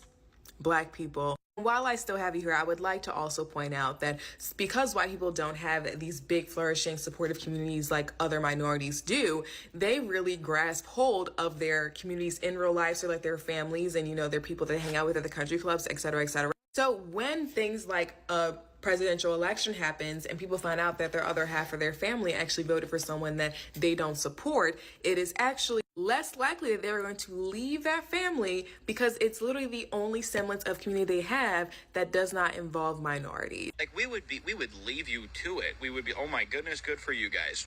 You're a liar. Y'all have literally never left us alone. But let's get to the point of, but you would be happy if Black people created their own functional communities, which is also false. And I think you know that. From the Reconstruction period to Jim Crow, well into the 1920s. That's what I'm saying, but they be acting like we don't know these. Everybody knows this is Black, bro. Like, we know. What they think we just be speaking for no reason? Like, you think we just be speaking for no reason? And you think other Black people don't pick on to what people saying and go look it up and say, oh, shit, that is true. And then start running with it, too. Like, come on. Come on. Come on. Stop acting like we don't know. She's not, y'all. She's not. Black people build free and independent towns. Yet instead of being left alone, those towns were deliberately targeted. They were destroyed, they were burned down, they were bombed, and many of the residents were unalived as a result. Their property and wealth was confiscated from them. And taken, and years then later, the members of that community still have not received any sort of healing and reconciliation to atone for the sins committed upon them by the white residents. Okay, now my brother told me those are the people who got the 40 acres and a mule. I don't know if that to be true or not, but my brother told me, like, the Tulsa people, or some of them people, I don't know if it was all of them, some of them people got the 40 acres and a mule. I don't know. Fact check me on that and hit me in the comments. Please let me know if I'm right or wrong. Residents and by the white legislators and police officers. White supremacist violence was not just tolerated, it was heavily encouraged. Fast forward to my hometown of Philadelphia to 1985, where city officials dropped an explosive device on American soil on Americans at a row house in North Philadelphia because it was occupied by a Black liberation. Yeah, I do remember that because Kevin Hart did a little something with this, like an independent film or something. So I do remember this. I remember this. My bad. Movement, which resulted in a fire that spread to over 2 city blocks, destroying dozens of homes, displacing hundreds of people in a predominantly Black neighborhood. 11 people were unalived, half of them were children. And still to this day, 30 years plus later, no one has been held accountable. And those are just 2 examples. There are hundreds of examples that there have been deliberate efforts to systematically oppress Black success and upward mobility. Whenever and wherever Black people have built independent economies, educational networks. We know, Shawty. We know. I know. They say that shit and acting like we don't know. Like you have no, just shut up. Just be quiet. Hush yourself. Calm yourself. Please. We all have internet. We listen to Black people only. We see the struggle that's going on out there. Stop acting like we don't know and screaming out. It's fine if you go get your own. No, it's not fine when we go get our own. Y'all have mastermind and did devilish thing. Oh, I don't want to say. Okay, this is businesses for both safety and autonomy, they have deliberately been attacked. Because historically, right, let's just go on the facts, Black success has oftentimes been met with white sabotage. Rosewood had 2-story homes, a school, a post office, businesses. A lie about a white woman led to a massacre. White mobs destroyed the whole town. Oscarville, Georgia, now Lake Lanier. Black farmers owned land, made money, raised families. White residents didn't like that. So in 1912, they terrorized every Black person out of town. Decades later, the whole community was flooded to build Lake Lanier. Hey, didn't all the people, all the landowners or the slave owners in the South got compensation from America, from the slaves being free? Fact check me on that. Their homes are still at the bottom. Seneca Village, NYC, now Central Park. This was a stable, middle-class neighborhood. Black families owned land, voted, and lived free. Then the city tore it down to build a park. The land is now worth hundreds of millions. The original owners got nothing. Collaja in Susanna, Alabama, now Lake Martin. Collaja had its own school, businesses, and even a railroad. Susanna had homes, churches, and deep roots. Both towns were drowned, literally, under Lake Martin to build a hydroelectric project. And today, people jet ski over the bones of a Black legacy. Vanport, Oregon, crazy work, built during World War II. It was one of the only places Black people could live due to racist housing laws. In 1948, officials intentionally failed to warn Black residents about rising floodwaters. When the dike broke, a wall of water wiped out Vanport in a single day. Over 18,000 residents were displaced. These towns were thriving, innovative, self-sufficient Black communities. And every single time, that success was met with white rage, jealousy, and destruction. Over 200 Black towns destroyed by mobs, policy, bulldozers, and floods. This country never minded Black poverty. It fears Black prosperity. Contrary to popular belief, America still is relatively segregated. So why are the segregated areas where there are high concentrations of Black people living together disenfranchised and still living in poverty? And why do the people who do come up into money or education or whatever choose to leave or get out? Those are the two things I want people to remember as we talk about this. So this notion and this idea that prior to integration, we had all this Black wealth and Black people were so well off. No, we were not. So on top of being racially discriminated above the Mason-Dixon line and going through Jim Crow below the Mason-Dixon line, most Black people were poor, lived in poverty. Like it states in the PA Times article that most Black families that were welcomed into, the middle class, it was a very small population. Less than 1% of all Black people had a median income equal to that of white people with white collar jobs, which was $5,000 a year for upper middle class whites back in the 1950s. Because the concentration of jobs for Black people were usually labor jobs. And those labor jobs were sought at up north due to all the factories and the manufacturing. And most Black women were in lines of service work. So nannies, restaurants, hotels, things of that nature. After integration, they were able to go into more white collar jobs, which increased income. And another article that I read on Brookings.gov also states that most Blacks 50 years ago, prior to integration, were trapped in poverty. Most just wasn't in the inner city because most Blacks lived in the South as laborers and sharecroppers. And only 1 in 8 owned the land in which they worked on. Only a trivial 5% prior to integration of Black men nationally were engaged in non-manual white-collar work of any kind. The vast majority held ill-paid, insecure manual jobs, jobs that whites would not take. That goes back to when Trump said the immigrants are taking Black jobs. And again, 6 out of 10 African-American women were household servants who, driven by economic depression, often worked 12-hour days for pathetically low wages. Segregation in the South and discrimination in the North did create a shelter market for some Black businesses like funeral homes, beauty parlors, barbershops, things of that nature.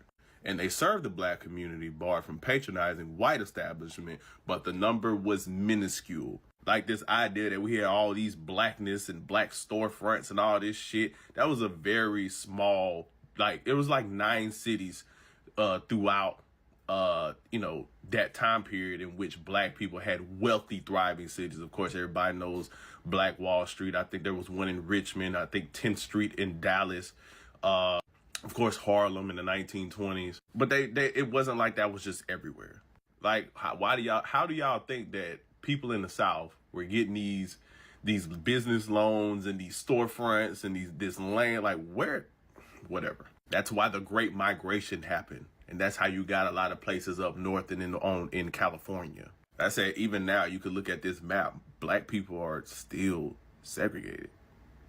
This is where we mostly reside, in the Southeast. Now, here are the numbers of post-segregation for black numbers in the middle class around 1967.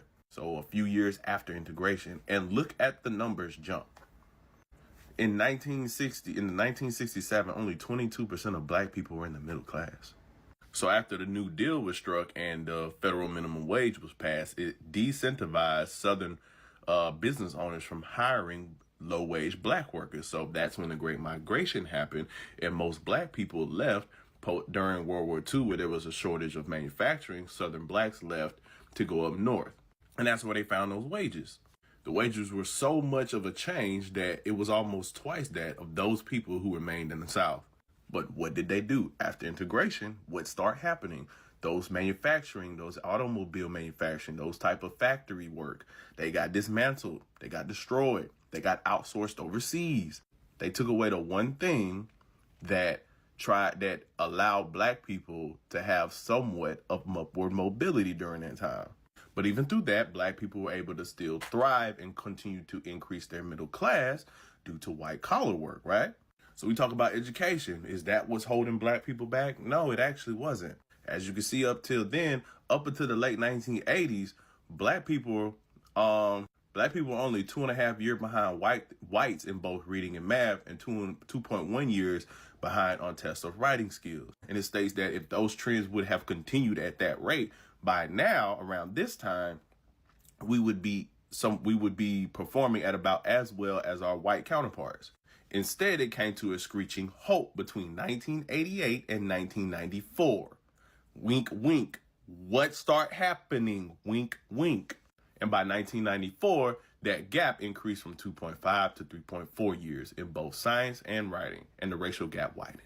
The article also goes on to state, as you could pause to read, that it was not also the poverty rate or the fact or the rise of single parent households that increased that gap. So y'all can stop blaming single mothers. But remember I said, what happened? What's the why after integration? We are left with 3 tentative suggestions. First, the increased violence and disorder in the inner city lives that came with the introduction of crack cocaine and the drug-related gang wars in the mid-1980s. Basically deducing that chaos in the streets aligned with drugs were one of the key factors of learning inside and outside the home during that time period. Another article by the Chicago News stated that black men specifically have a low workforce participation, but it's not because black men don't want to work. It says roughly today, 1 in 8 U.S. males is considered prime earners, but it's not working.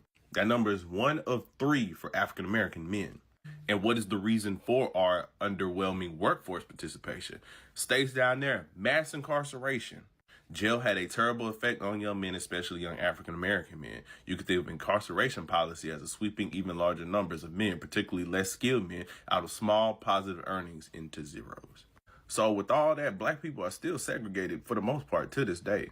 But the difference between what went on when we were segregated during Jim Crow South in our inner cities where black people were congregated compared to now in our inner cities where black people are congregated, there is usually gang violence and drug usage compared to back in the 1950s during segregation and prior to that. Brothers and sisters, the first speaker started a video saying that segregation.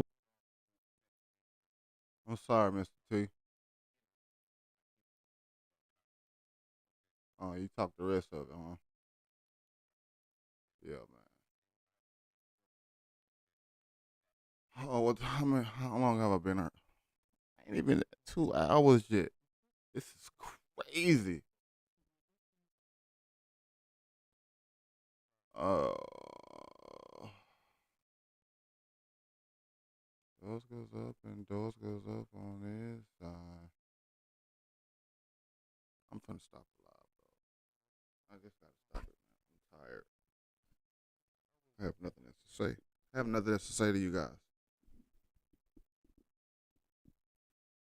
No, I gotta stay focused.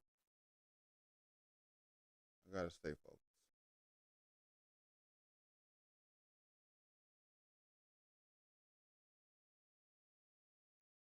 He got his cousin's cheeks. What? Welcome to your favorite news network, the Dusty News Network. You know, where Negro news come first, and I'm so excited to be your host today. Breaking news. No, I'm not going to sleep, y'all. I'm lying. I'm up. Is thicker than water. In other words, the bonds you have with your family, it supersedes that which you have with your friends. And of course, you know, with your family members, you will do the extra mile for them. You'll let them stay in your house. You'll loan them money. You'll do anything to see your mama, your sister and them, and your daddy and them win, right? Daddy and them. And this is the case with this young lady here, Shafina Gardner. Now, she's out of the North Carolina area, and she is married to this lovely young man, TJ Gardner. Now, Shafina Gardner and TJ Gardner have allowed TJ's cousin, Denise Gardner, to sometimes spend the night at their house on the weekends. And again, this is something that is probably okay to do because TJ Gardner and Denise Gardner are first cousins. That means that their moms are sisters, so nothing to worry about, right? It's not even 11 days into the new year, and y'all already got it started. And you know where they got it started the most? North Carolina.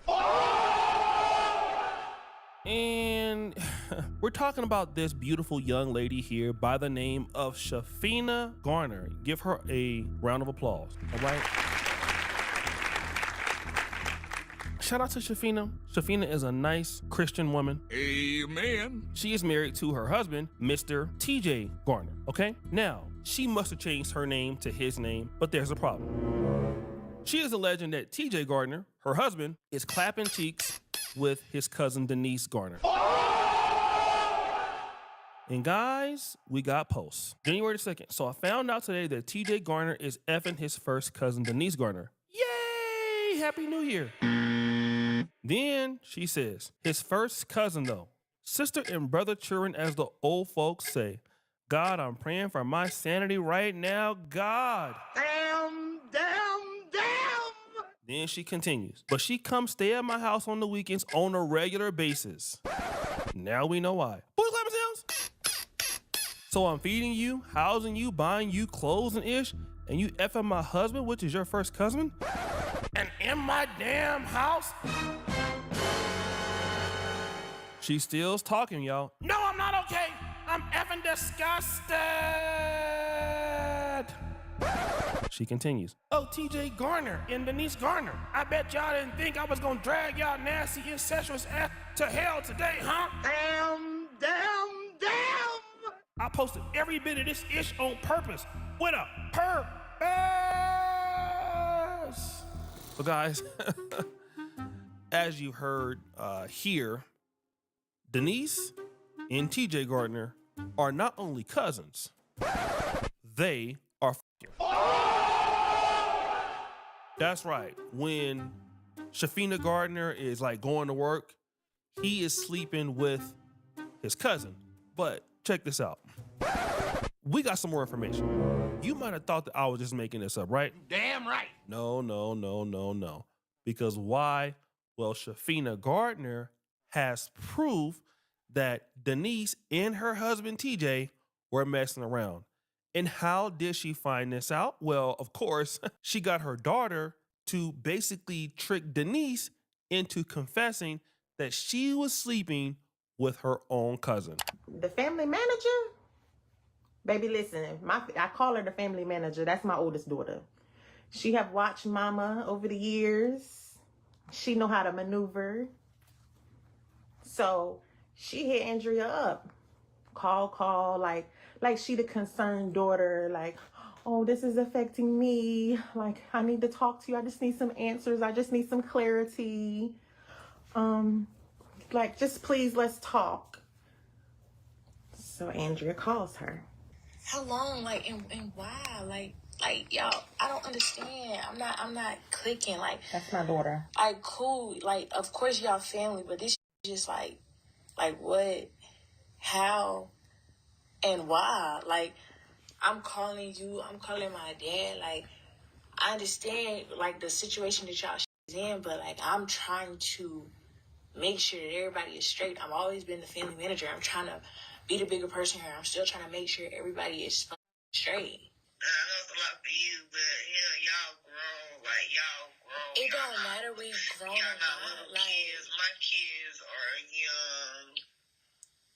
It don't. It's crazy. Like, it don't matter about the age. It could have been it could have been handled a different way. Is all I'm saying. But how? Like, you said, if I'm correct, you said that it just happened. Y'all got one night and it just happened. But my thing is, if y'all knew that the that y'all had on the line, why continue this? That's all that I'm saying. Like, I'm coming from a place of, like, I ain't arguing, I ain't bashing, I ain't getting loud. I'm talking to you like I talk to my I'm gonna say, why y'all continue to do it then? my child. Like, you feel me? I'm talking to you calm, from a calm space. Like, I need to quit this live. I'm tired. tired. Like, why did it happen? Like, that's all it is. Y'all both know what y'all had on the line, so why risk that shit? Y'all family, we family. We like, I'm not understanding it. Was y'all, like, hunting around, like, when y'all was at my mama crib? No.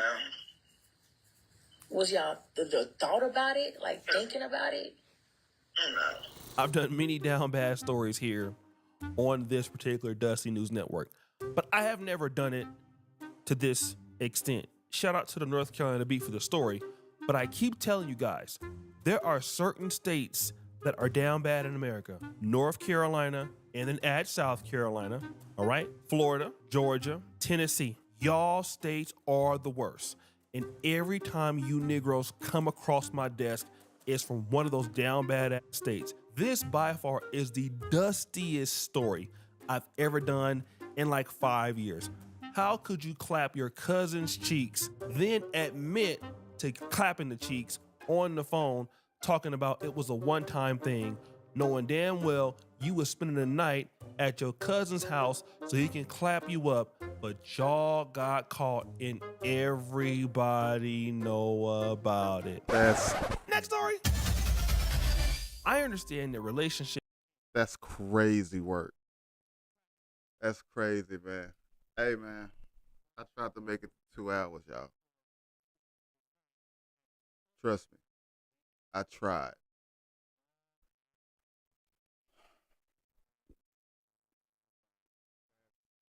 I can't do it, y'all. Maybe I just wait here for like 8 minutes. I just can't do it, y'all. I can't go no more. I thought I was built for the big leagues. I'm gonna stick to my shorts. I can't be entertained for this long. I'm tired.